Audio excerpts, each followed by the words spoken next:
Hi, how are you today? We come to the last supporting principle, which is applicability.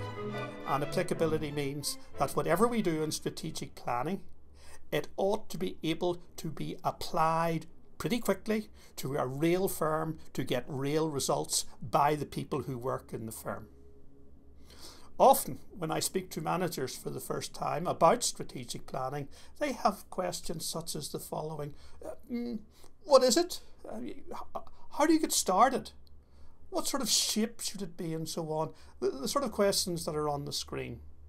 And quite often I've noticed that in unsuccessful strategic plans, it has this sort of process where right at the start when it's introduced, there's terrific enthusiasm for it. And then there's really, really hard work to assemble the plan together, and then a dedication to writing the whole thing up, and that goes on and on and on. And then plop, the whole project dies. I think that's a shame. And here, in my opinion, is a much more practical approach. That no matter what we do in strategic planning, it should be realistic, it should be simple, it should be quick, and it should be fresh. The inspiration for this I take from the skeleton. This one is worn by Christopher McNamee at Halloween. If we think about human beings, each human being is distinctive in terms of their personality, their shape, their colouring, etc. But supporting all that individuality is a sort of a generic skeleton. You know, most of us couldn't tell one skeleton from another. And I've sought to apply that to strategic plans. That every firm is unique in, if you like, in inverted commas, the personality of the firm, the actual things it does, the way it goes about them, the products, the markets, etc., etc.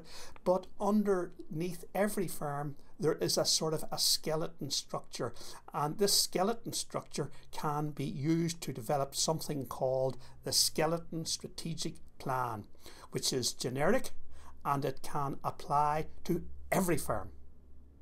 It can apply to your firm. And here it is.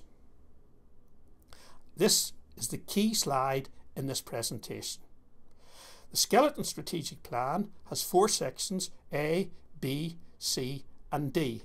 And section A is the introduction, the executive summary, and this is completed after the other section. It is impossible to complete it in advance.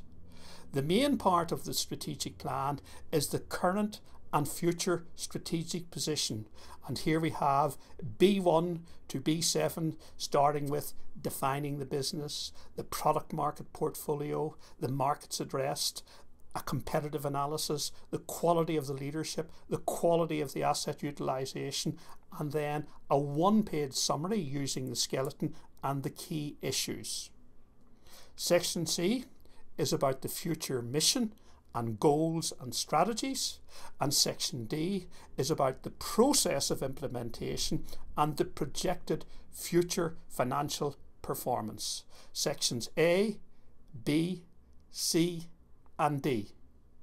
I should say that this process is not linear, but rather it's iterative, where you can go through the process, revise it again, go through it again, revise it again, go through it again, and revise it again until ultimately you end up with a strategic plan of roughly 30 slides.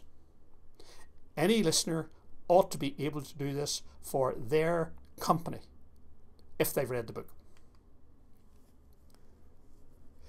Few assumptions about this process. It's assumed that the firm is an SBU within a large corporation, or indeed a smaller standalone firm.